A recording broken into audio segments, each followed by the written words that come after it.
Hi, everyone, and welcome to the Bream Fishing Project. This is the monthly report for July, and with me on the line, I have the one and only Brett Geddes. Welcome back to the show, mate. It's a privilege, is all I can say. I have fun. I look forward to it.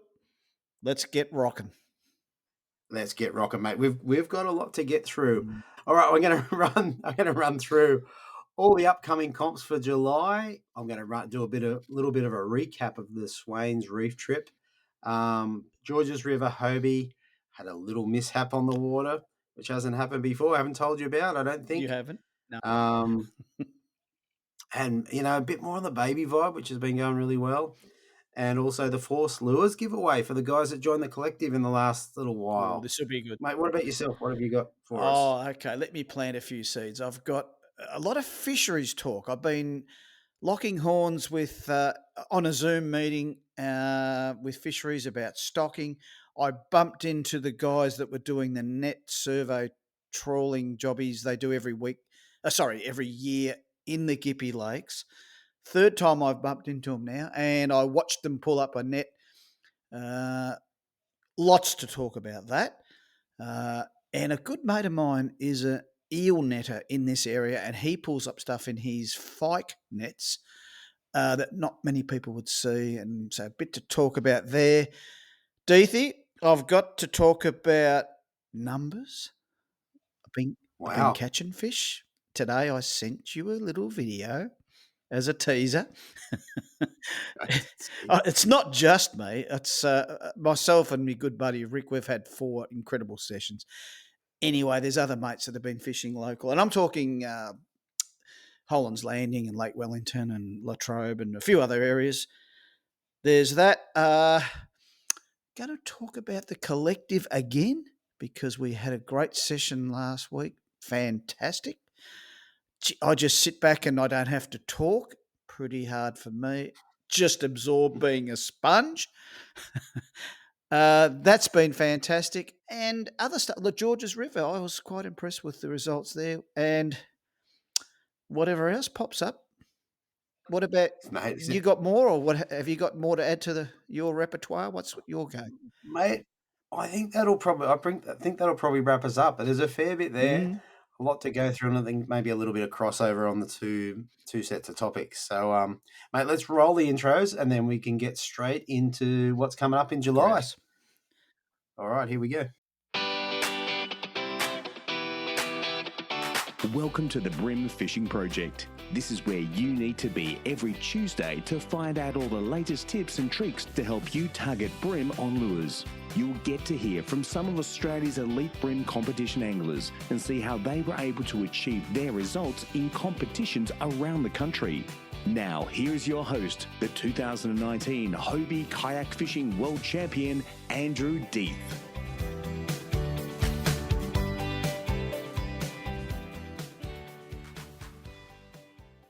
All right, Brett. So we've had a crazy time in comps. Like I'm actually quite a bit behind in my recordings and in releasing shows.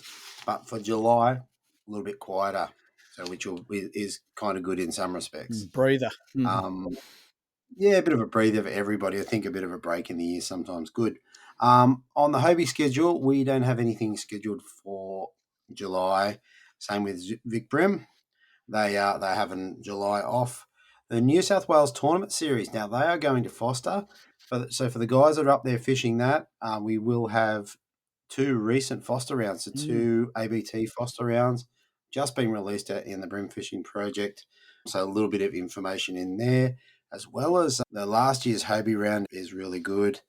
And by the time you get there, we might even have this year's Hobie round out. So a bit there for the Foster guys from the New South Wales Tournament Series. The Queensland Team Series, they have got a round 4 on Saturday the 19th of July at Paradise Point, and this one is the John Wright Memorial. And then across to Western Australia, they've got a kayak round, and this one's a Hobie qualifier. So it is Swan River, July 26 and 27. Do we expect Joey to perform there, or do you reckon? I expect to be talking to Joey. Yeah, I reckon you'll be talking to Joey. I think Joseph Gardner. I think he'll qualify for the grand final again. So usually with those, it's often I'm either talking to Joseph Or I'm talking to his mate Alex Griesdorf and or Ben Oakes, depending on whether it's a teams event or not. Grass. So yeah, usually those guys are on the list. Now ABT, so they've got nothing in for July, but what they did announce in the last week was the Tasmanian tour. So I'm going to run through the dates because people have got to get planned for that. They've got to get their ferry passes and all that sort of Yeah. stuff. So for next year, they're in the Huon River on the 15th and 16th of April, Oh. the Derwent River on the 18th and 19th of April, and then they've got a teams event at St Helens on the 22nd of April.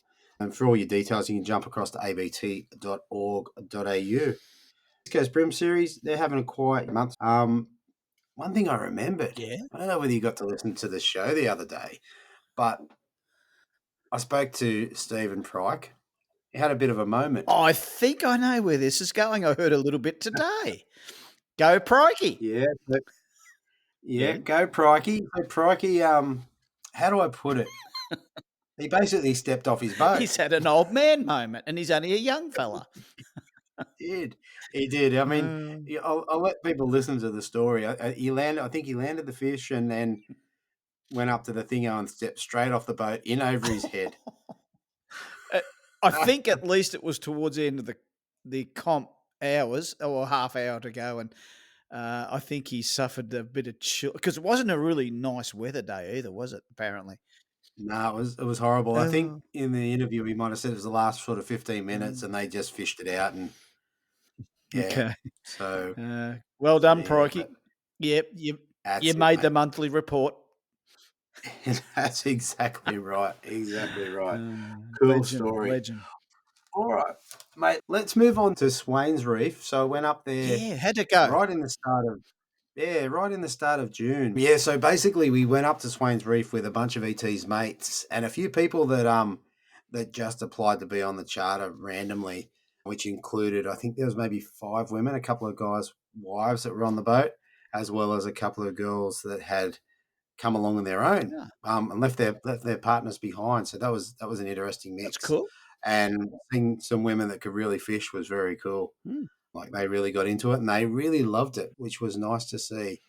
See them get in amongst some coral trout, and a couple of them got wahoo, and yeah, it was very cool. Yeah.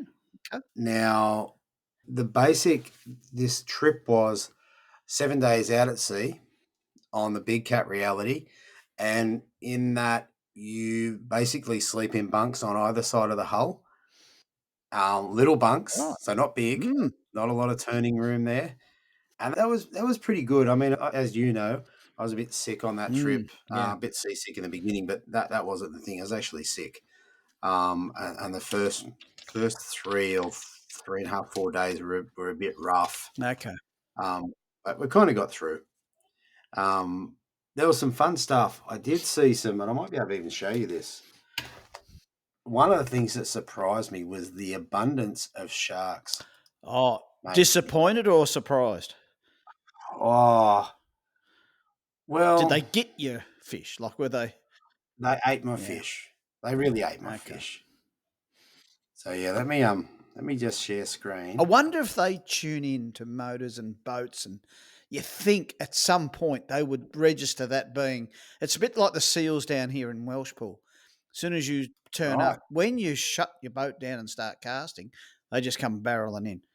And it's got to it's got to a point where catching a snapper and trying to get him in, and even kingies. It's certain times of year, more in the warmer months. But I wonder if those sharks up there, Deethy, the same thing. Learned behaviour. Yeah, I think so, mate. They are tuned in. I'm gonna share screen with you now. It's a little video that I took with my drone of the back of the Big Cat. Now, before I hit play, this was one of the days we were moving, I think. So they were loading in this video. You can see them loading the boats up onto Big Cat. Yeah. But the sharks, mate, the sharks you can see down the bottom there. So can you see that? Can see it. Yep. Big sharks everywhere. Oh, that's sad. That looks ominous. Oh. Yeah, and you can imagine you go out onto the reef, and And these big sharks, they're just eating your fish, so it was disappointing. And you, What I big and little fish, like they'd be honing in on everything.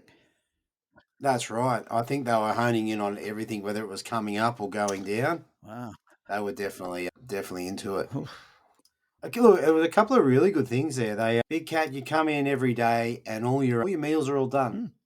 There's food there for the guys who you have to pay for your drinks and stuff, Yep. which is fine. Like you have to pay for drinks no matter where you go, but they're all ice cold in the fridge, all looked after. Mm. You come in, the dinner's sort of set for the same time every day, whether it's lunch or dinner. That sort of stuff was really cool. Mm. In terms of the fishing, I caught a couple of new species. I got my first coral trout, which happened to be a real little one. Okay. Yep. Which I might put a photo up there later. I was pretty happy with it because it was the first time, but it's a very small Yep. fish. And then got a good one. Weather kind to you? No, yes and no. It was just windy. We had one day where it rained a lot, got really wet, and I was sick, and that wasn't a great experience. But it was windy, and the water was choppy. So, yeah, it would have been better. Just a little bit less wind would have been good. But there were some interesting fish hit the deck. I mean, a couple of GT were caught. Yep. And the same couple of Spaniards, couple of wahoo, bunch of coral trout, some red-throat emperor. We actually got squid one day. We were up on the reef. Yeah, we got squid, and I was throwing the Pro Lure garfish. I can't remember what the name of it is, but the Pro Lure floating garfish. Oh. And I got a common trout, which once again I was pretty happy about on surface. So that was pretty good. Cool. And then I could see these three red, I thought they were coral trout, chasing the lure. And the way they came up, I was like, I reckon they might be squid. Tiger squid? Anyway, Were they tiger squid? Do you know? I don't know what sort of squid they were. Yeah. I could send you a photo. Okay. Look at that. And we ended up with 6 of these. And that was one of the smaller ones. Oh. Did they go into the dining banquet or did they go as bait or both? They became dinner. Good. Our chef Kenny was very happy to see them. He would be. And mate, the mess that we made with these squid was unbelievable. Black ink. I had the job of dispatching this one and another one, and I had it on the side of the boat and gave it the karate chop. Yeah. And it released a load of squid ink. Now, I don't know how, but it was pointed out, but I'm telling you, it came backwards. Mate, it was reverse squirt. Oh, mate. I don't know which end it came out of, but it wasn't great. Oh, that sounds ugly. So, I mean, it wasn't what we went up there for, but I'll tell you what, that was a bit of a highlight. We got 6 of them. We had Jackie with us, one of the ladies, and she got 1. She might have got 2. I think Mick got 3. Mick Eddinghausen. So good on the fang. I reckon that. Did he do them deep fried or breadcrumbs or? Yeah, they were. I don't know whether they were deep fried or not. They probably were. Okay. With a little bit of light breadcrumbs. Mate, it was pretty good. So good on the fang. Oh. Mate, 6 of those. That's a lot. Yeah. There was heaps. Grouse. One of the interesting things on that trip is we had, as I said, we had ET there, and he did a talk night. He did an origin night. Oh. And he just told some stories about being on the New South Wales Blues and what it meant to him. And it was one of those moments where it's unexpected, but it was a very cool night. It was very cool to listen to him speak in that way. I've known him for a few years now and talked to him about all things fishing, but not very much football.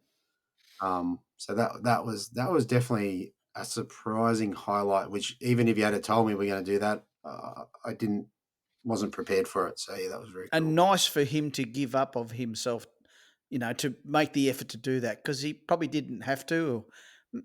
No. I'm sure he maybe wants to, but the guys I've known that have mixed or have locked horns with him, I've heard that he is a really affable bloke. He's really personable, and he gets, he's a down to earth, nice bloke. So it's good to hear.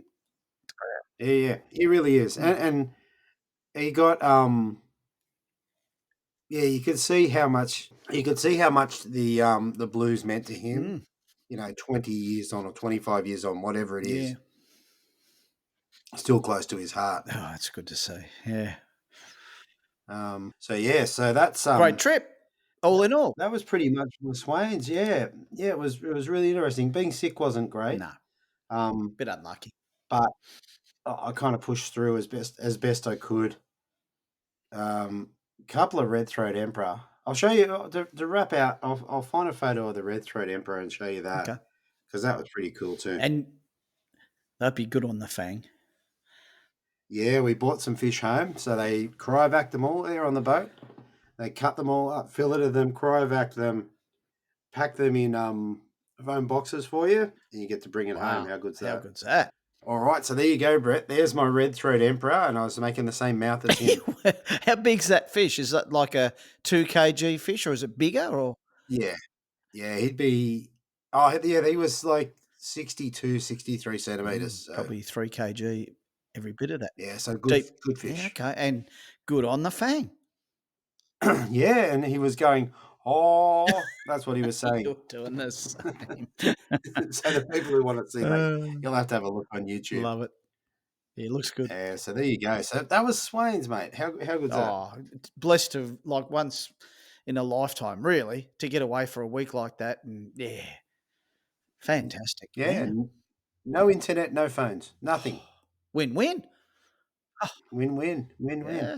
It was very that's a kind of good side to a holiday because you get to be there and be in the holiday rather than worrying about whether you've got to, catch up with people or check in on people. And stuff that was was recorded for you, wasn't it? Like, you didn't have to, let me get my phone out, we'll get this and take a photo. I think a lot of it was done for you, wasn't it? So that was good as well. That's right. Yeah. Yeah, that's right. That's right. And it should be said, I went away and shared a lot of time with Mick Eddinghausen, which was also good. We're on the tender together. Great guy, Yeah. good fisho. So yeah, that was definitely a highlight. And I haven't got it with me. I got an ET hat. ET hat. There you go. How good's that? Not as good as the Bream Fishing Project shirt, but I had to dump mine tonight because it got very dirty today. Did it? Fair enough. That's a good problem to have. That is a good problem. I tell you what, mine got dirty on the chart. Every time I picked up a fish, there was fish all over me. So lovely. All right, let's swap over to you, mate. You want to share something that's been going on for you in the last month or so? Look, I'm going to bring up the Vic Fisheries thing. I'm really passionate about this at present because I think, as you know, and most people who have been talking to me and looking at, I've put a few little posts up on Sookbook. I've been catching a mountain of fish, lots of perch and bream, mainly perch, and the Gippy Lakes is on fire. So the reason that is because the stocking of the estuary perch some 3, 4, probably up to 5 years ago is now coming to full fruition. I've talked a little bit about this last monthly report, but we're having sessions, just not me. It's not only me. I mean, I document this and talk about it, but I've had guys that haven't fished for a couple of weeks that go out and are getting 30, 40, 50, even up to 60 fish by themselves. Wow. It's incredible. It's absolutely out of control. Here's the reason why. That stocking program of the estuary perch is now starting to challenge, if not surpass, the bass stocking program right across Gippsland. East Gippsland, if you like. Oh, there's Blue Rock and it goes right through to Bem. And, well, I don't know about Bem if it gets stocked with bass, but the Genoa I don't think is stocked up, but I'm sure it goes as far as the Snowy. So maybe pull it up. So what I'm saying is you can catch a stocked bass that are now into their 40s and 50s in nearly every stream from pretty much, call it Warrigal, which includes the Blue Rock system, and the creeks and rivers right through Gippsland, like the McAllister and the Avon and all these other streams, Latrobe particularly, and the Mitchell. And it's amazing, but here's what I'm getting at. I think the perch thing is going a next level. And Right. so back to the fishery side of it, uh, I got involved recently with a little round the table talk. That's on a Zoom meeting with Taylor Hunt, and it was all about, and Mark Adams too, by the way. He chaired the meeting, and it was all about where do we go with stocking right across Victoria, not just the estuary side, but trout and natives, and a lot of cod talk, and a lot of trout talk too, which is good. We need to. They get a little bit Mm. sort of. Do we need to stock them? Do we not? They're not native, but I think they've got a place in the stocking program. So Yeah. there were people like Robbie Alexander that were included in this, and Caitlin Barracree and others. And so I was Mm. asked to be a representative from Gippsland with me, mate. Um, he joined as well, and so I just thought, well, uh, privileged in the sense that we get included on this chat, but how good is it that fisheries in Victoria? I don't know if you're aware of this, but they've had to put up with some cuts. Like they've lost quite a few staff, and it's been talked and bandied around a lot. That how can we lose people out in the field? And we're talking about fisheries officers that are checking a lot whether people are doing the right thing. So their numbers have dropped. I don't know the exact numbers, but so I thought that maybe the stocking program might suffer as well, but it hasn't. So Mm. that was really important. So we got to talk about why, where, and how could we go about things to the future in the next 12 months and further down the track. So great to have a voice there. I can say it's in very good hands, and I think Victoria is just going ahead leaps and bounds. So, Deethy, so privileged Mm. to be living in this day and age where I can go out and catch so many fish, like estuary perch in a place called Devil Bend. It's a freshwater lake. They're 5 and Mm. 6 year old, and Deethy, they're getting up to 50 centimetres. Wow. And they're a estuarine saltwater species per se, but Mm. someone said, "Oh, how about we put them here?" And it's just turned into a mega fishery. So I had to bring that up. It's a wonderful thing, Yeah. and it's only getting better. Yeah. And look, I assume, I think we've spoken about this before, that when, like with the whole slot limits and stuff like that, where if you don't take the big fish out of the system, eventually all those fish that have the potential to grow to a larger size through their genetics stay in the system. So I'm wondering what these guys are using as their breeding stock, how they go about curating that. So they source, as far as the estuary perch, what they do is they source the fish stocks from. If you drew a line that went vertically down through Melbourne and Port Phillip, there would be the east stocking, or there'd be the east of that delineation, that divide towards Malakuta, and there'd be the west. So they source perch from the Glenelg to stock over that area, but they don't cross over the genes from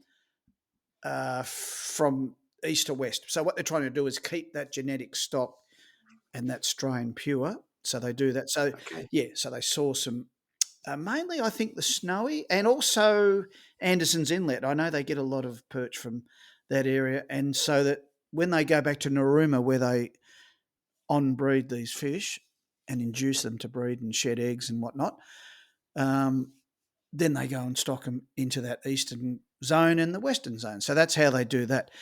Flathead, Yeah. the dusky flathead are really only East Gippsland, so that's one thing. But the bass, I know, are fairly much East Gippsland source too. So if that answers your question, it's sort of Mm. trying to keep the gene pool as pure as possible. So, um, Yeah. but all I know is it's really it's working. And to back up all the data, here's the really important thing. 2-3 days ago, I bumped into the guys that do the trawling surveys, um, And I reckon this is probably the third time I've bumped into these guys. It's there's Brent and Dave and another fella too. I just escaped me his name, but what they do is they go and trawl the mouths of, say, the Latrobe River, the Mitchell, and the Tambo, and they do it every year in the same spots, and they will do a 50, maybe 100-meter section, and so they drag trawl nets through, and they pull them up, and they count the fish, they document the lengths and the numbers and all that. So they do that year on year on year, so you get a readout as to how the fishery's going. Mm. And so when I bumped into them the other day, I think they weren't long after doing the Latrobe, and they took time to talk to me about what they were getting and how, and how things have changed over the years a little bit. But they're under the pump because they've had to process these fish. And here I am wanting to yap to them, and they're, well, Brett, we've got to count these fish and get them back. But this backs up the stocking. Like, Yes. see where I'm going? It's not just throw the fish in and then forget about it. They got angler diaries as well, where wreck anglers like myself, I've done it before. You've got the angler diaries where you document and post forward to fisheries what you've been catching. And so I haven't done the angler diaries, but I've been getting in touch with people like Taylor Hunt and fisheries in particular, all of them. I've tried to send the message right across the board there and say, this is what's going on. We've got the dusky flathead that are 92, 94s. We've got a mountain of bream that have come on since the netting has stopped.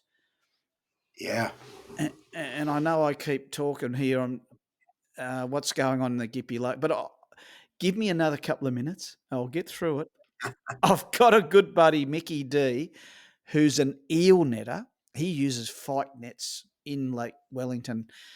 So he gets back to me on what he gets in the nets as well. So I'm getting all the rec feedback, all these perch and bream getting caught. Like, you've done the interviews, Deethy. Holland's Landing, on fire, big bream and great catches and the Tambo and all that, Mickey D comes back with me and says, Brett, you won't believe, not only am I struggling to get eels, my fight nets are just full of little bream, palm size. Yeah. Bass to 50 centimetres.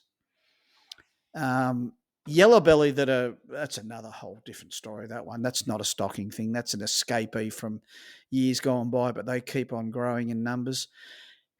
Lake Wellington is a freshwater system, and there's heaps of little flathead turning up, he says. Deethy, it's so much to tell in one breath. It's like, it's just a joy. I'm rejoicing in the fact that my waters they're really on fire.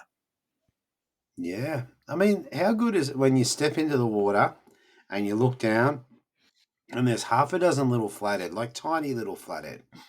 And then you look a bit further and there's a few school of bream just swimming past, seeing what you're doing. And you go, this is the future right at your feet. Oh, and there's there's no netting, but there's also, we've got these environmental flows. Like, we've got flows into the water catchments. Look, they're compromised and they're somewhat affected, but the Gippy Lakes is lucky in the sense that the Mitchell is not affected one bit. Now, we do get irrigation, they pump out of it, so there's that compromise, but it's not dammed in any way, shape, and form. And there's the Latrobe that, essentially a lot of people say it is a muddy river, and there is a lot of carp. But I think the balance of the predator versus carp, I think they're getting preyed upon. The amount of bass in that in the Latrobe, like, again, another thing I wanted to bring up. I bump into the carp zappers. I've talked about this before, and 2 days ago I says, guys, it's great to catch up before you launch. Tell me what's going on. What are you zapping and where? And we're having to go way up in the system, and look how many carp we caught. And they took some footage on their phone, and they hold the phone up. Look at this, Brett.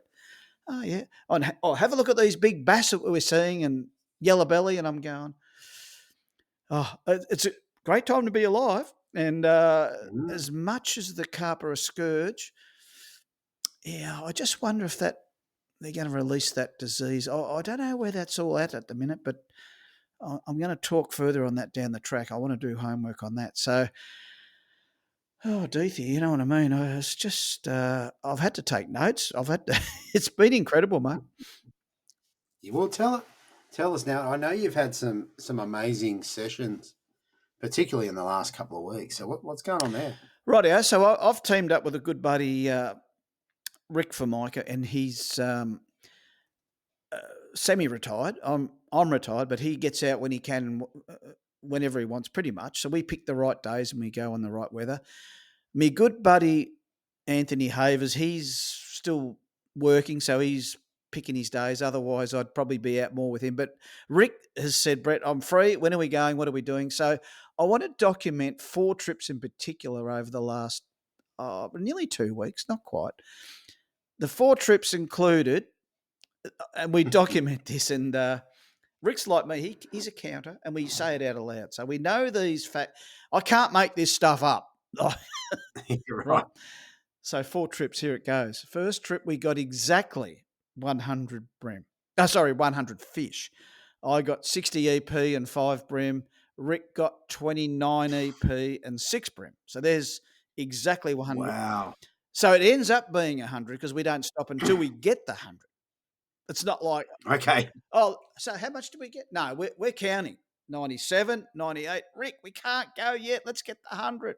Yes, Brett, So there's the first trip, 100. The second trip, Wow. we got 115 fish. Only a Yep. couple of weeks back, week and a half. The third trip, which was last Monday, 119 fish. Mm-hmm. So we broke our record, 115. Today, Wow. we thought it can't happen again. We can't get 100. Surely we can. Bitterly cold and a bit windy, not a good day, but no, we dropped the ball a little bit today, Deethy. We end up with only 93. So Oh my goodness. You must have been so devastated. that's what Rick was saying. He was talking about an almanac. He's really big on bite windows, and like yourself, you bring this up a lot. And it's a little bit of argy-bargy between me and Rick because I don't give it much credence. So I want it to work, the almanac and the bite times and all that, because that would be a good thing. But in my experience, I probably haven't done enough homework on it, which is one thing. Yeah. But Rick's always saying, oh, no, we won't do too good today, but it's only a 4-fish day. And I says, Rick, if today's a 4-fish day, God forbid if it's a 50-fish day, because So Rick got 44 and I got 49. So it's a really good thing, Deethy. We're going like fish for fish, you know. Yep. So it's not like he got heaps and I didn't. But this is the nature of what's going on with the Gippy Lakes at the moment. There's just mountains of fish around. So let me go slow on that 4 trips. I reckon there's close to not 500, but there's 450 odd fish there. 4 trips. Wow. Are you kidding? And today I got a Bream 44. Wow. I want that, Brett. I want that, and that was late in the piece. So, Brett, if someone's new to fishing or, wants to go and catch a fish, have you got any basic advice for someone to head down there and catch a couple? If you can catch 100 between 2 of you, somebody else that is not that is new to fishing should be able to go down there and catch a couple.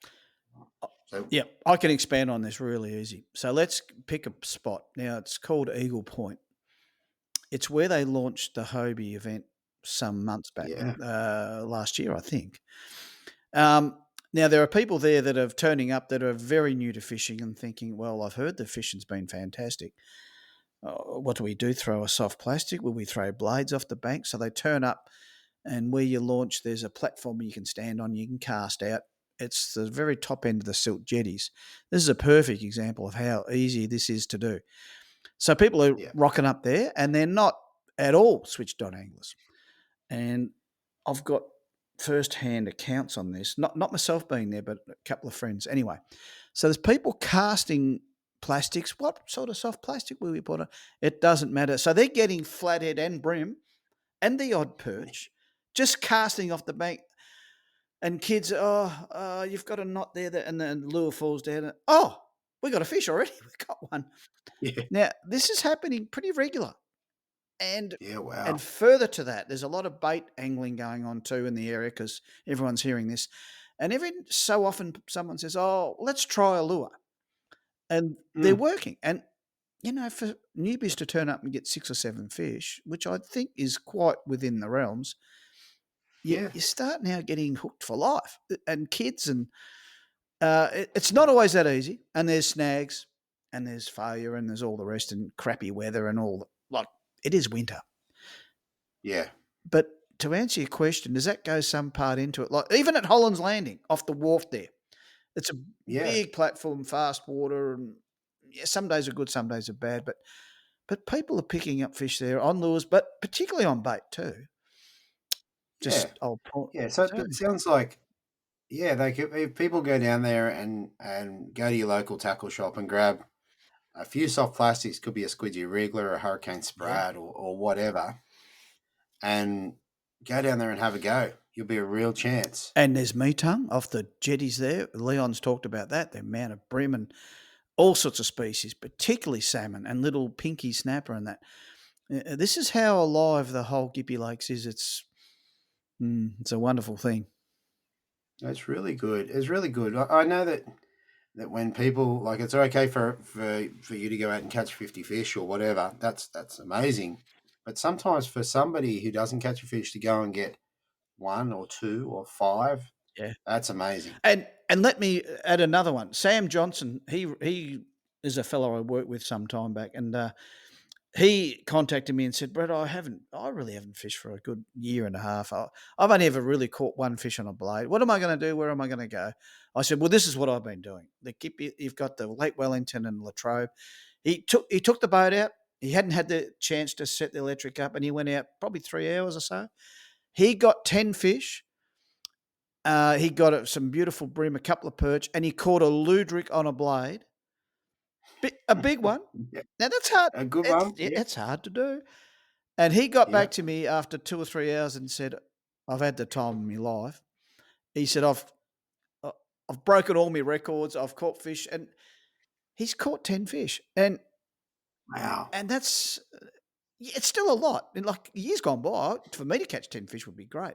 But I want to put Yes. this in perspective. Like, I'm putting in 7, 8 hours plus a day. And Yes. these are big. It's quite onerous. This isn't just I'm going to pop. This is all organised.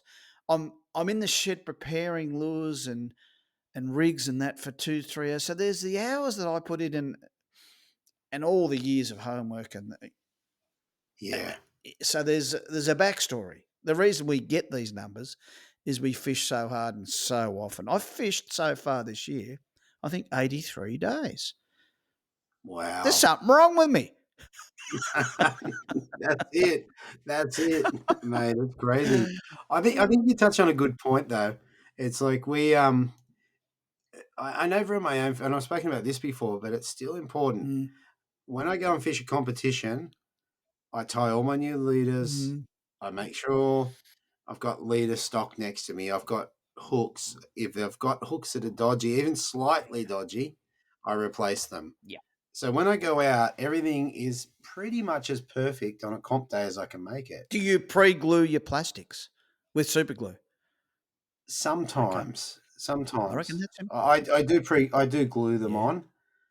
to get Um, longevity. I had some experience of setting a whole heap Yeah. up and then they end up twisted in the box, Yeah. and then I didn't like doing that Yeah. anymore.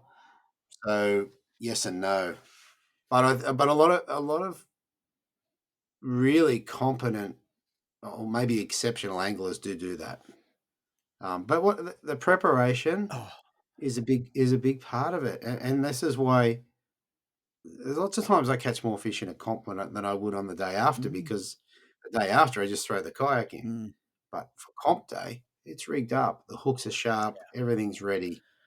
So yeah. And there's also the other attention to detail, like, is your kayak, is the rudder working? Is the drive, have you lubed it? Have you, like, checked all there's so much to go through. There's a lot involved, and there's Mm. it all comes together. And I've learnt through failure more than anything is that you can never pay too much attention to the small things. Sometimes they are the big problems. Uh, Mm. like hook points. Like my buddy Rick was with me. He lost 6 fish at the cut down there in the Mitchell, and he suddenly thought, What's going on?" And I've seen him. He gets real cranky, and then he pulled the soft plastic in. The barb's totally folded over. Like, sorry, the hook is folded over. Duh. So that, yeah, and that was that's just one example. So yeah, I know I Yeah. talk a lot about days I've fished and numbers of fish I've got and all that, but it's this is one fanatical, twisted, feral like angler. Like it's what I do. It's my job. Yep. It's my livelihood. It's how I do things. I- it's fanatical, but I still don't lose that aspect of rejoicing in the fish. Like the first perch I caught today, it's like the first one I've caught in 2 years. Yeah. I Right. just love them. And the same with the 44 brim today. I've pulled it up and I just That's said, I'm going to take a video for Naughty here. He's going to love this. There's a Hurricane Spread 85 tomahawk hanging out of this thing's head. And uh, I get so much delight out of it. So probably easily pleased. I don't know. I'm a simple fella, I think, Deethy. I don't need for much. yeah. Fair enough. Fair enough. And with your with these big sessions that have been happening, is there any pattern in lures? Well, that's a great question because see, there's so many fish, and I'm talking about a group of say 5 or 6 fellas here. We're getting them on our go-tos and all that, but I've been cycling through my box and just going through things like a Strike Pro Hummer. Throw that on, got fish. I put the old Yep. Rapala Rattler on, got perch. Uh, No rattling spots? yeah, the Yeah, blue wow. and silver one with the black dot on it, like the yeah. Uh, Yeah. Now, oh, baby vibe. I could nearly Oh, throw to you on the baby vibe. I think you've got news on baby vibe. We'll get to there just shortly. Let me wrap this all up yeah. because I've already said too much. Um, yeah, so I've expanded. I'm trying to get my repertoire to expand out a little. I do tend to come back to. I've been throwing the hard bodies. I've got the what's the deep diving 47 that Naughty's got? What's the yes. Anyway, um, I've been throwing those hard bodies that get down deep, and so they've been a go-to as well. But also, as I've pointed out recently, we were using things like chase bait prawns and Yeah, the wow. clone prawns been coming out. Mates that have been throwing the creeper in the Daiwa colour. Oh, so yeah, lots of lures being thrown around. Yeah, the Hurricane Slam. Slam. Slam Sorry, I 40 had a mental blank. Slam 47, yeah. Because I haven't used it for so long, and I pulled it out and said, "This will be perfect." Yeah, exactly. Deep diving, big bib, get you over some snags. How good's that? And we've been catching perch out in the middle of the river, and they've been in, say, 10, 12 foot of water, and they've been 4 to 8 foot down. So they're not hugging the bottom, they're not hugging the top, but you throw that Slam 47 in, and it's the middle of the river. Now, for those perch anglers out there, they know that they love hugging structure and edge bites and all that. That's what perch is all about. Oh, no, Mm. no. It's all out, not all, some of it, most of it now is out in the middle. And that's where the tech come in handy with Yeah. the sounder. So, oh, dude, there's been a lot going on. So, hopefully that's given everyone a bit of an idea of why I'm so addicted presently and how I haven't gone to BEM. I haven't gone to Malakuta. Deethy, I haven't even got to Lake Tyres because I want to catch the flathead. I haven't even caught a squid. You haven't caught a Port squid. Albert, I thought you were going to I do know, that. I keep talking about it. And every time I wake up and go, oh, I'm going back to Lake Wellington. I'm going to do the Hollands. I'm going to go to Latrobe again. So, How talk good's that? about a creature of habit. But I keep saying this, Tamboon and Malakuta are now on my doorstep. Everything east has come right back. The Gippy Lakes is everything I need. How good is Lucky that? me. Very good. All right. What else is on your mind? Oh yeah, the collective. Oh, gee, well, let me go just recent talking about the free rig. This is the new thing on the collective, and we're doing the drop shot. These are really unique rigs, aren't they? You know, they're They, yes, they are new. It's not new to me in terms of knowing about them, but it'd be fair to say I put little to no time into them in previous decade and a half or whatever. So yeah, okay. Well, I'm glad you brought it up. I'm glad you put it in as the challenge. So I did my first try today, and it was a complete failure. okay, and how was it? Well, I decided to do the free rig. That was my thing. And my mate Rick, he said, "No, Brett, I'll do the drop shot." Not that Rick's in the collective, but he was part of this thing, and he said, "I'm going to do it." I have to say, Deethy, it was an absolute failure. I, I did the free rig with one of the chin weights from Joey. Yep. Now I found that because it curls onto your lure or whatever, when I put it on the line, it would fall off. So I closed up that gap. I put the free rig on, but then I thought, nah, I'll put it on a split ring so that it slides up. And then I made it that Joey's chin weight couldn't come free. So I did that. Yeah. So, and for those who don't know what a free rig is essentially putting on a soft plastic with no, like there's no traditional rig that you normally tie them up on. And what you do is you just put it on a bare plain hook rather than a jig head. And then you've got a sliding weight that runs up and down. Like you can put a stopper. So there's your soft plastic at the end, and there you tie your soft plastic on, and then you've got a line comes off. The free rig is a sliding weight, whether it's a teardrop or whether it's a sink. It's sliding so that it can move up. So what happens when you cast it out? The sliding part to it, your soft plastic hits the water, and the sliding part it hits the water because you cast it with slack line. Yeah. And you open your bail arm up. That actual weight falls backwards away from your soft plastic and starts falling really quickly. These are tungsten weights too that Joey's got. So it hits the bottom. So it comes down, hits the bottom, and your soft plastic's still coming down because it's not a jig head anymore. And some of those plastics float, like the That's Hurricanes right. and like the Z-Mans, they float. So they are not wanting to go down, but the free rig separates from the where once you've cast, and so it hits the bottom, and then your soft plastic comes wandering down and joins it on the bottom. Yeah. If it's not so buoyant that it'll hang up. But that's right. So my soft plastics are very, very slow sink.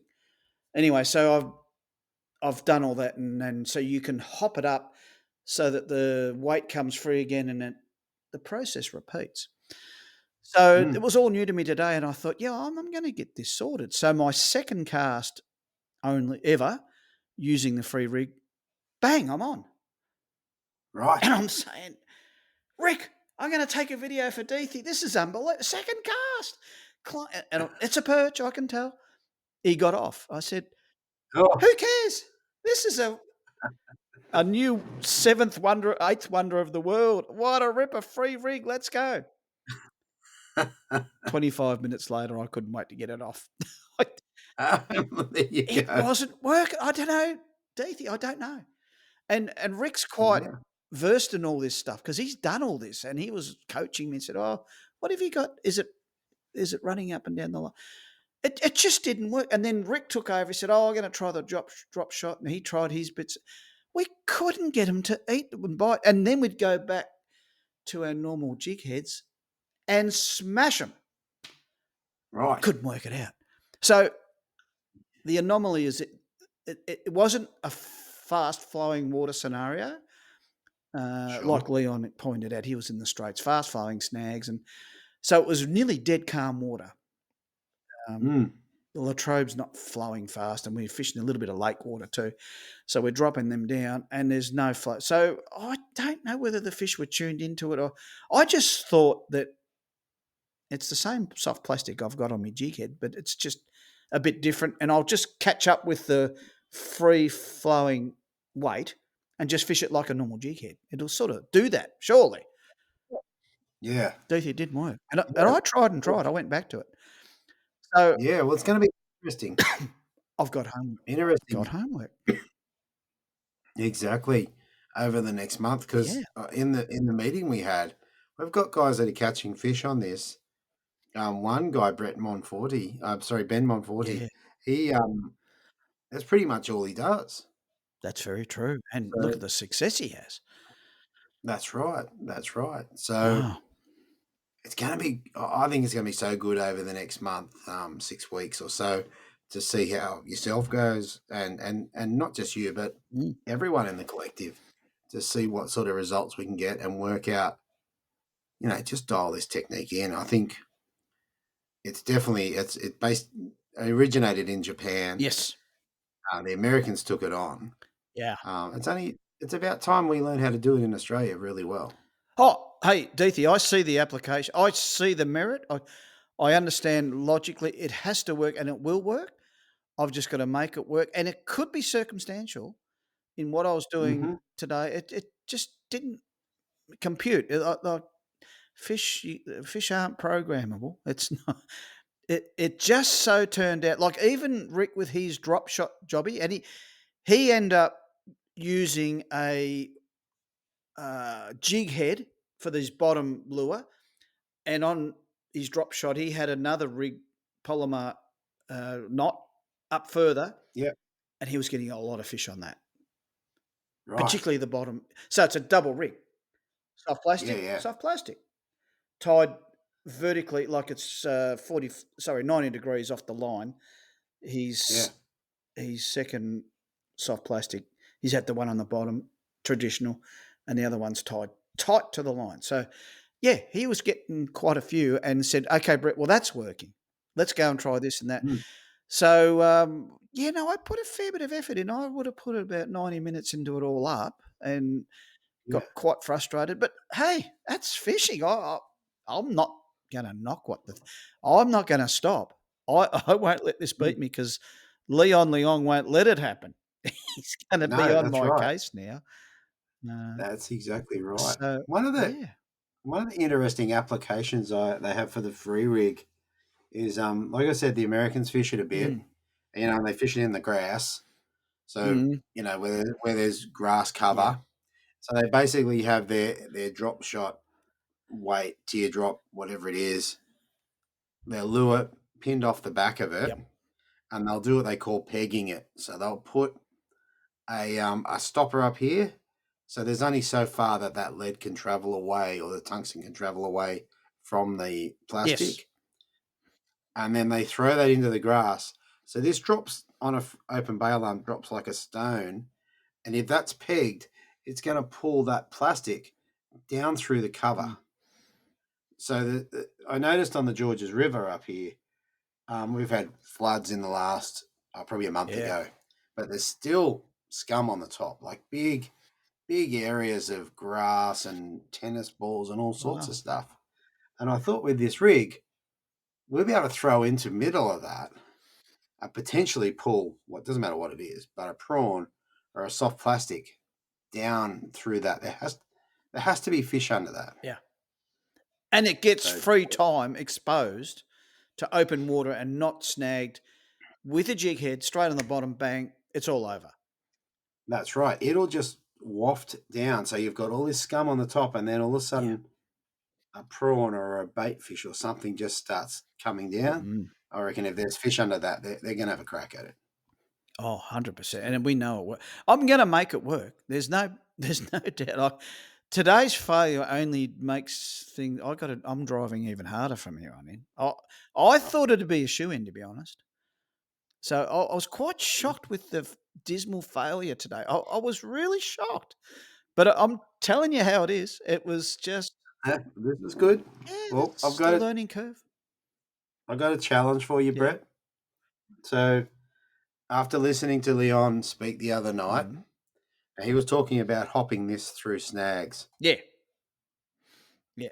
I need you to go and throw this into a snag. Nasty, nasty snag. Oh, okay.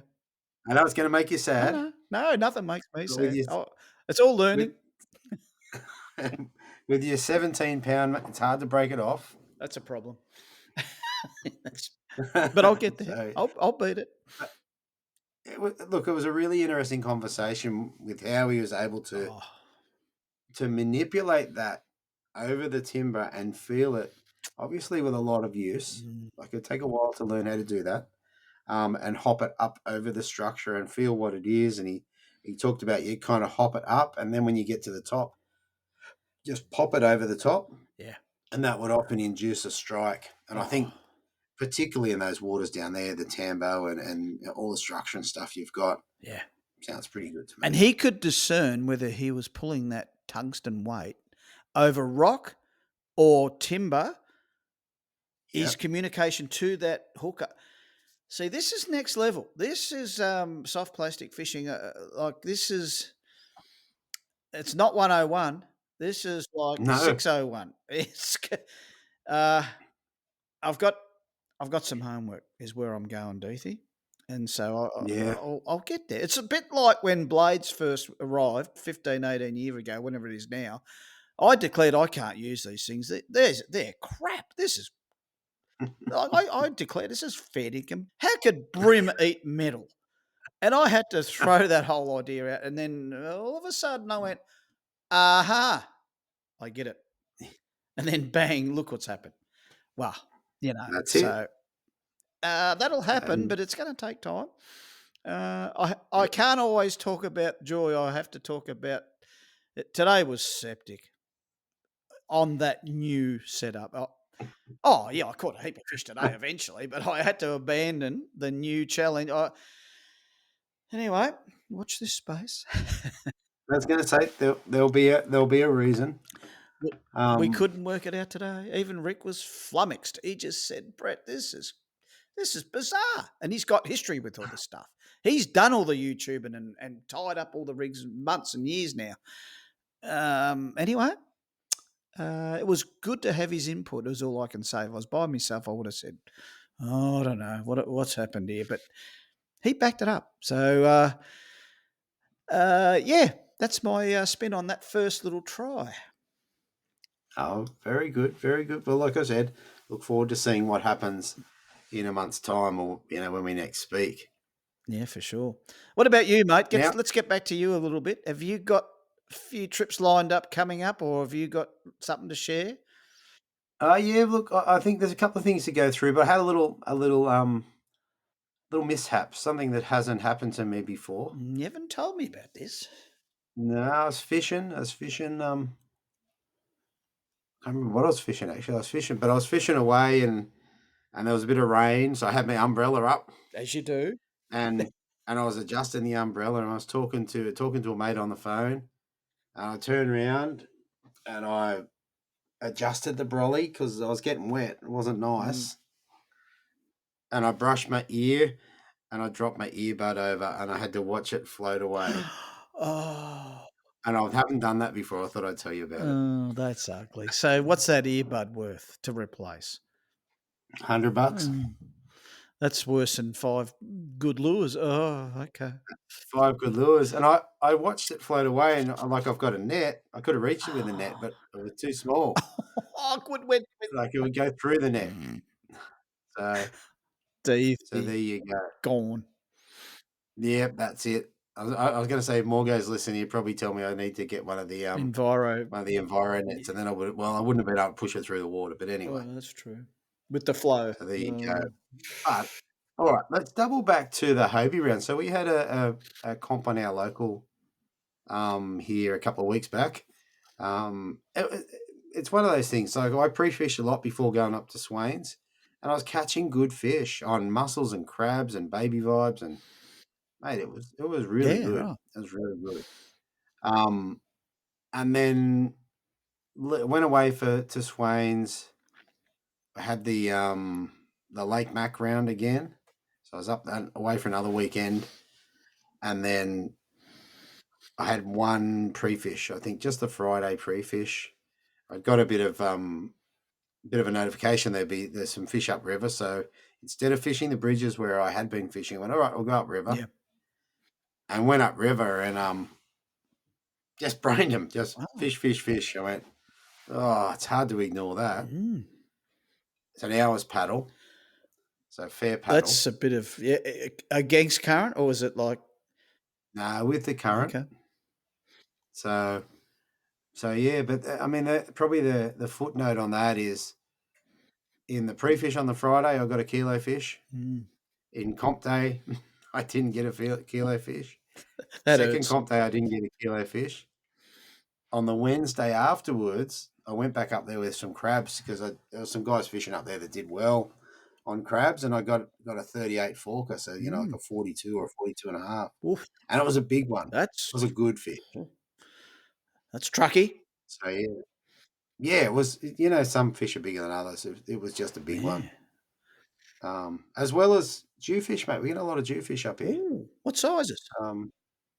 I haven't got a big one. In comp day, I basically pulled up on a point as everyone was leaving. I went, I'm just going to stop here for 5 minutes. I might get a fish, but I wanted to let the pack move on. Yep.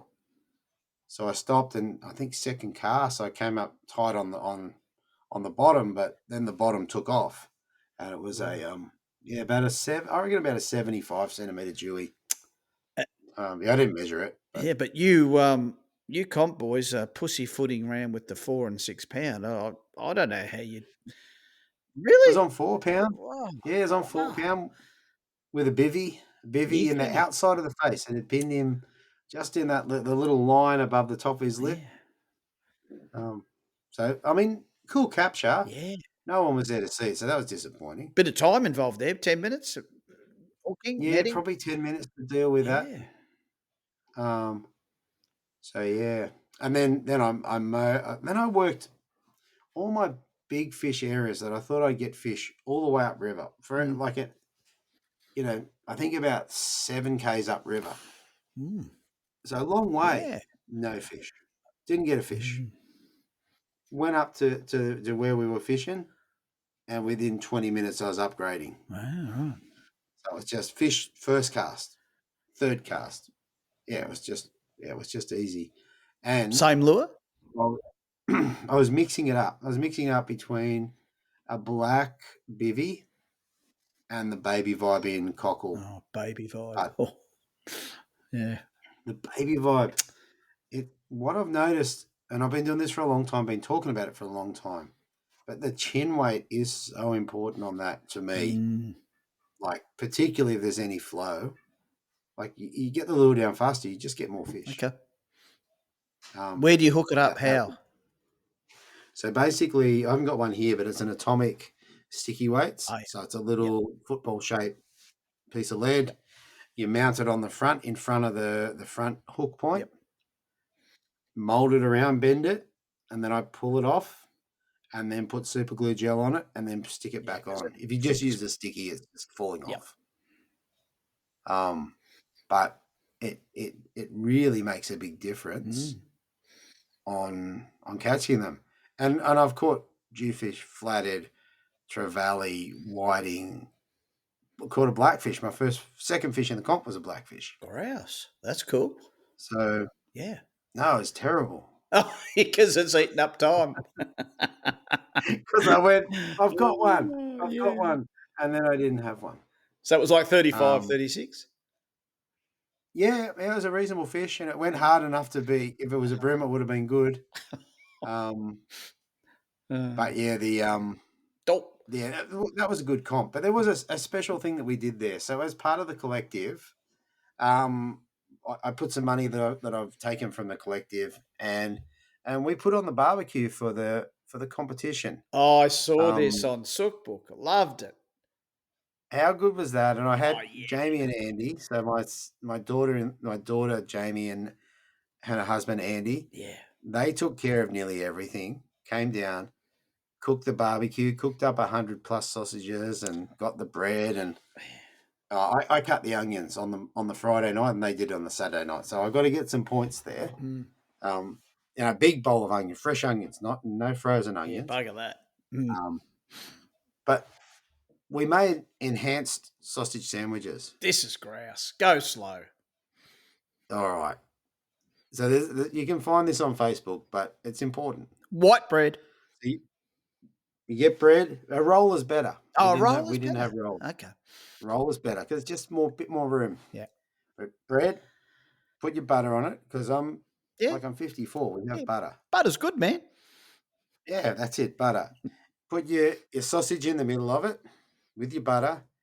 You put some onion and some cheese, some grated cheese. Yeah. And then 2 things to finish it off. You get the Nacho Supreme or Supreme Cheese CCs. Gold. You put them on it. And then whatever sauce you like. Now, I like sweet and sour. I like sweet chili. Chili, yeah. So sweet chili sauce on that. Mate, and there you go, mate. Golden. Enhanced sausage sandwiches. Oh, how good's that? It's too good. The crunch factor and the cheese. Oh, and the flavour from the CCs. Oh, I love, and the butter. Man, butter's good for you. That's right. Be stuffed. You got to have butter. Be stuffed. Mate, if that it's not running, cholesterol. that's it. If it's not running down your hands, you didn't put enough on. I watched that, mate. You got cheese falling out the sides. You got chips falling down on the ground. And when you crunched into that, I just went, flip my flaming jip. That's got to be the next thing. Oh, my mouth was watering. Cripes. You have like 2 beers, you have one of them. I mean, life's good. Cripes. Oh, mate. I must admit, we had the video. And I saw the cheese and I saw all the food falling off it. And I thought, do I put it up? Oh. Like, yes. I love it. So that's going to be a hit. It's a thing. Enhanced snag and bread and what do you call it? The enhanced sausage. Enhanced sausage sandwiches. Sandwiches, right? Like, got it. Okay. And to put it into perspective, I've been doing this for a long time. Right. So when I was a TAFE teacher, I used to put on barbecues every now and then for the students. Same deal. Yeah. You go and spend whatever it is, maybe $50, and put on sausage sandwiches for 20 people, and it makes everyone happy. Oh, come on! But I had the school kids there, and I'm like, you got to try this, and they're like, no, try it. Anyway, most, not all, but most are converted. Oh, it brings me back to an era gone way back when we used to have like twisty sandwich at school or chicken chip sandwich and stuff. Yeah. We used to do that with butter and bread. Yeah. It was. Yeah. This is next level. Okay.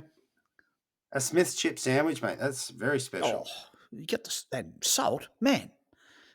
Come on, bring it. Exactly. But like I said, special shout out to Jamie and Andy for doing that. It meant that, the 70 or so anglers came back to something to eat. Plus there was enough there that the people around there, if they were hungry, there was food there. So. And was there any feedback on the enhancement, mate? Did you get like? Oh, mate, it was a hit. Yeah, it was a hit. It's big. Yeah. And it's good. There's audience participation here. It doesn't matter where you are in the country. Tomorrow night, tonight, you can have enhanced sausage sandwiches. You can do it. It's beautiful. Oh, what a thing. Okay. Yeah. So there you go, mate. Good one. There you go. Love it heaps. Yeah, it was very, very good. But yeah, look, good round. It was good to see Mitch Taylor come up trumps. Yeah. Now Simon Morley, Hurricane Man. Yeah, Morley did quite well. Yeah, Jamie Cole. I talk a little bit to Jamie on the wires. Oh, I'm glad he did pretty good. And Mick Eddingham, like ME. Yeah, ME. Yeah, coming in 10th place. How good is that? He's only been hardcore brim fishing for just a little while, so I think that was a great competition. Yeah. A couple of other mentions, mate. Jason Marshall. Yeah. So I don't think you would know this, but Jason paddled all the way to the Cooks. It's a 2-hour plus paddle. Right. That's onerous. in a comp. Oof. Dedication. And he's not the first time he's done That's this. 4 hours He gone must in your have day. plus, I reckon 4.5. And he ended up in second place, Mm, mate. Missed out by like 160 grams. right. So the homework was done on pre-fish for him? Did he? Yeah, Yep. Yep. Okay. yep. I think so. And but mate, what a slog! That's yeah, What a that's slog! a special mention there. And you got into 25th, I think you end up. Yeah, I ended up in 25th, which I mean, honestly, I was a bit. I mean, it's probably one of my better results this year, 26. But yeah, I was disappointed to not get a kicker, given Mm, on all sides of the competition before and after. I'd got kickers every okay. day. Just is what it Did is. you catch a lot of fish? Did everyone get like mountains of fish and have to wade through the sizes, numbers, or how did that? Oh, not everyone did, but I would have got probably 12 to 15 legals on the Saturday, Okay. and that was after not getting one till about 10:15. So no Mm, legals till 10:15. I had to be back a little bit early for the sausage sandwiches, yeah. like to Right. get them made Yep. up, which didn't turn out to be a problem anyway. Um, and then on the Sunday, I didn't do my milk run. I went straight up there. Ah, right. Yeah, I did a little. Actually, I did a little bit of the milk run at the end, but went up there, but it was a little bit slower on the Sunday. Okay. So I did see Josh Carpenter up there. He was out on the water chasing dewies near where we were, and they got, I don't know, 5 or 6 or 7 soapies, which was pretty good going. Okay. Soapies are under Um, 50. yeah, yeah, or under 70, I'd say. Oh, really? Yeah, Oh, okay. yeah, just little fellas. Okay. Um, but mate, there was another. There's a few standouts in this event. One that I want to bring your attention to is my good mate Raymond Oh, Cooper. Ray. I love Raymond. He's me gippy buddy. He's a champion, He's a ripper. mate. Yeah, and Yeah. mate, he came first in the Masters. Ah, Ended up 14th, which is a great result in any comp these days. for sure. Um, so good. And look, you and he share a similar thing, mate. You've both caught a golden perch. Oh, he's called it. Where did he get his? He got his at Bem River in a Hobie comp. What? Really? Yep, Oh, that's incredible. yep. Got $2,000 for his efforts. Oh, that's Oh, he did too. That's right. The two. Yeah, a He couple of got one of years the back. first ones. I think it was a big one too. Like it might have been. Yeah, I think so. Was it a 50 or something? It was a big one. Might have been a 50. Yeah, I can't remember, but I know, Yeah, yeah. mate, Yeah. such a good story. Golden tag estuary perch. What a That's what right. a cracker. And you've done it. You've done 2 of them, I think. I've done 2 of them. I don't know if people are all up with this, but I caught an estuary perch that was only 38 centimeters, but it was the one that was tagged by the minister back then, Jarla Pulford, and she did a, a TV little stint where they promoted it, and so they filmed all this, and she held up a perch, and it's been tagged, and they released it in golden tag and all the rest. That's the one I caught, right? Ha, And so that was how good is that? how good was that? And then the second one, golden tag, it was a dusky flathead at Lake Tyers. Right. Yeah. However, the program had finished up about, I reckon it was 2 months prior. They shut the program down because it had run its course. It was just after COVID, and I think it was 2021 or 2, might be 22, I think it was. So I caught this tagged flathead, and I thought, oh, I'm a winner. I'm the only winner that's a loser. The program's been shut down. Oh, well, I'll take a photo and I'll do this. And I got the flathead and I put it back in the water, and I'm trying to swim it. And I probably took too many photos. And he was deep hooked actually too. And I thought, oh, he'll make it. Flatties are tough. He was 54 he was. And so I put it back in the water at Lake Tyers, and he doesn't look too healthy. Oh, don't look. He'll make it. So 20 minutes later, I've travelled up the lake a little, come back, and there's this flathead sideways almost in the breeze on the edge. I'm thinking, oh, he's carked it. That's my fish for sure. He's toast. So I picked him up and I thought, I'll take him home. I'll dine on him. You can't have a win all the time. So on the way home, I've rang my better half. Leanne. I said, oh, well, sweetie, you won't believe it. I've caught a golden tagged. It's got winner written all over this tag, but hey, I'm a loser. It's finished. And she's on the phone and she's punched it up and she said, you won't believe this. The program has just been reinstated 2 days ago. Oh, And I've gone, winner, and chicken dinner. I'm going to eat it. nah. I've got the tag. So Oh, I got hold of Travis Dowling, the CEO. I've sent this news all around. Oh, it's a crack up. So how's that? I'm trying to throw $2,000 back in the water this whole time. What a dickhead. I'm going, oh, the program's finished. I'll do the right thing, Brett. Get that fish and don't pull the tag out because, you want to get the feedback. It could be caught in 3 years' time. Swim, do the right thing, How oh my lucky goodness. for me that it carked it. So $4,000. Thanks, Vic Fisheries. Four- I love you. It's all good. $4,000. 2 $4,000. golden tags. And I'm sure your wife enjoyed that. Well, she said, you owe me, so I think that cost me a night out for tea. That's fine. All good. That's fine. Yeah, so Fair enough. that was great. Fair enough. All right, mate. There's one thing a sad story that I wanted to just bring up that will be close to the hearts of lots of, particularly the Victorian guys. We lost one of our good fishing buddies in Dougie Fair. Now, he was a fishing personality. He's the dad of one of my mates, and just another sad moment in time. So I wanted to take a moment just to bring that up and say, condolences to the family. He'll be missed by not just the family, but a lot of people in the wider fishing community. So, yeah, just wanted to share that. Hey, Deethy's such an all-round nice guy. Never, ever a ill word spoken about that man. And he put so much back into fishing. He got involved so much with the perch search. He helped out a lot of people in angling, generally speaking. And that's not fair. It's maybe Dougie Fair, but it's not. Oh, yeah. Okay. Yeah, Well rough brought up. run at the end. I haven't got a photo here to put up with you, but for the YouTube guys, I'll put a photo up over the top. And condolences to the guys, and hope you guys are okay. Yeah.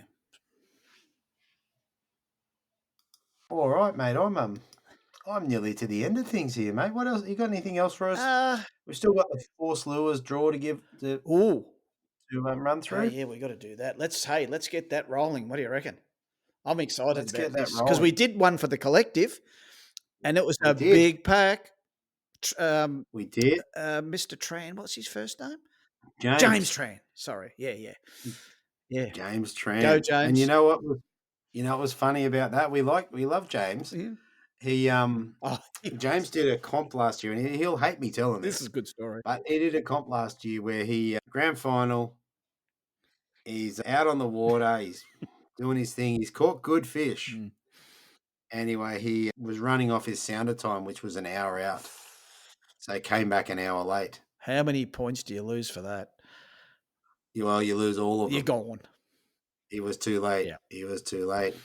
Anyway, last night or the night before last, it was a little bit like sounder time because he wasn't there, but he still gets the prize. He was late coming to the meeting. He was.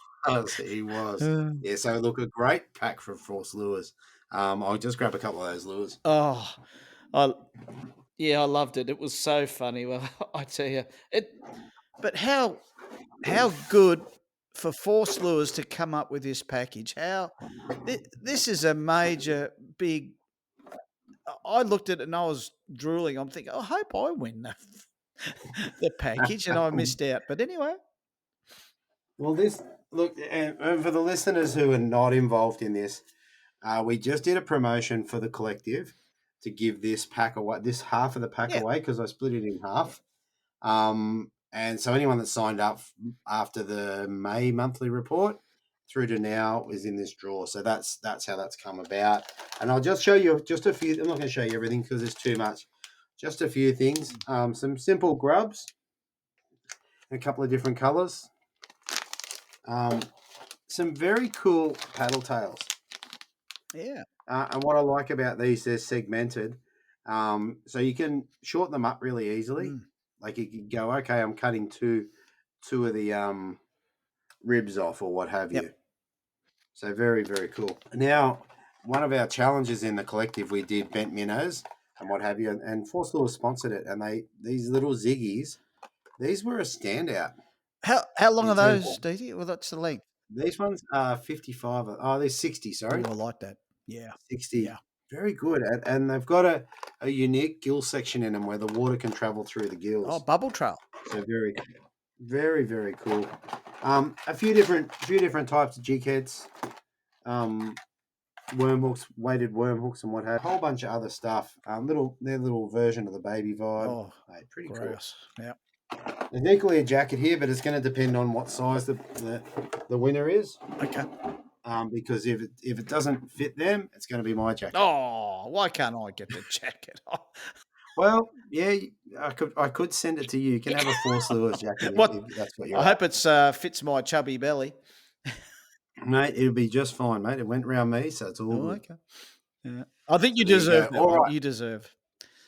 Let's bring up the random name picker. I've got all the names loaded in, and we'll do the draw. How many All have we right. got that were new? I think it was 25. Okay. No, maybe 21, sorry. And we've got It was 25 in last night's draw. and So good numbers. we've got 103 all up on the collective. Is that right? Yeah, that's right. That's As of now, and when we hit 110, we're going to look after that person as well. Oh, grouse. All right, let's do it. Here we go. Okay, here we go.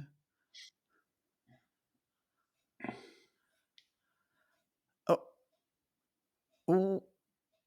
Oh, Mark Knight. Yeah, Mark Knight. Well, there you Gust. go. Yeah. There you Go, Mark. All right, Mark, you are a winner. This is not getting announced until it's released. Yeah. So there you go, Mark. I'll get in contact with you, and he's local to me, so that'll make things nice and easy. How about that? Grouse. Go 90. He's already my mate. Go 90. Go 90. And you know what? And like all these people that are in that draw, just join the collective. So how good's that? Love the collective. Never thought I'd be in a fishing club, but I'm really enjoying this. You got to get involved, people. It really is. It's a great thing. I get so many messages now, Deethy, just out of the blue. People have contacted me. Brett, I've got this idea, and we're throwing things around. Gee, I'm learning a lot. Like Carl Dubois is sending me stuff, and pictures of homemade lures and a lot of stuff we talk about. And the new, like we got the free rig and the drop shot. I wouldn't know about this if I was just doing my own thing. Ignorant Geddes don't fish with anyone. I'm loving this club. Yeah, it's cool, hey. It's cool, and it's evolved a little bit from what I thought it was going to be, and it may evolve again. Yeah. So yeah, I'm looking forward to that. Mate, I think that brings us to the close of proceedings. Mate, the only thing I want to know about Rust Never Sleeping. Okay, so this is Neil Young. Every month I have a feature album. So Neil Young has, I think he's just released a new album. That's number 57. And I call him Old Neil Young because he is 79, I think, as of last birthday. And I've been lucky to grow up with Neil. I just love him. He is the godfather of grunge. And back here, he's got a few albums, Live Rust and Rust Never Sleeps. And it was just so heavy, but it was melodic. He's a great songwriter. So there's a couple of songs on here, Thrasher. One in particular, love Thrasher. But I've either got Bob Dylan or Neil Young in the background there. So yeah, that's my nominated album for this this monthly report, mate. Fantastic.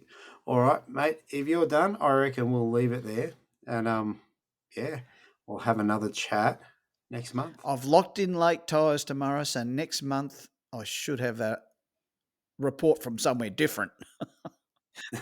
Very good. Are we going to see a squid? Let's hope. So that's a maybe. That is a big maybe. All right, mate. Thank you so much All for right, joining cheers, me. mate. Loved it. And like I said, I will talk to you next week All right, cheers. or next month on the Bream Fishing Project. Thanks for listening. Hopefully you were informed, inspired and entertained. If you were able to learn something or just enjoyed listening, please consider subscribing and rate us on your favourite podcasting platform.